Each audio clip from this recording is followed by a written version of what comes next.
క్రైస్తల దేవుని నామానికి స్తోత్రములు. ఈరోజు దేవుని మాట యెషయా గ్రంథం 45వ అధ్యాయం 3వ వచనం.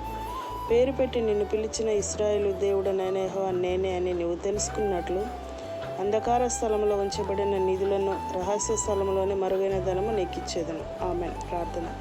పరిశుద్ధుడైన మా దేవా, మీరు ఇచ్చిన ఈ శుభదినాన్ని బట్టి స్తోత్రములు నాయన.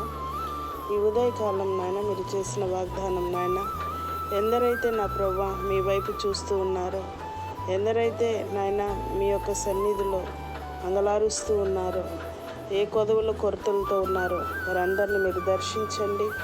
మీ దీవెన వర్షంతో నింపమని వేడుకుంటున్నాం. వారి అవసరతల అక్కర్లు మీ కృపలో తీర్చి మహిమ తెచ్చుకోమని, ఈ ఉదయకాలం ప్రయాణాల్లో ఉన్న బిడ్డలకి క్షేమమైన ప్రయాణాన్ని దయచేయమని, వ్యాధిగ్రస్తులకు స్వస్థతను అనుగ్రహించమని, మీ కృపలో ప్రతి ఒక్కరిని జ్ఞాపకం చేసుకునే యేసు నామములో ప్రార్థిస్తున్నాం.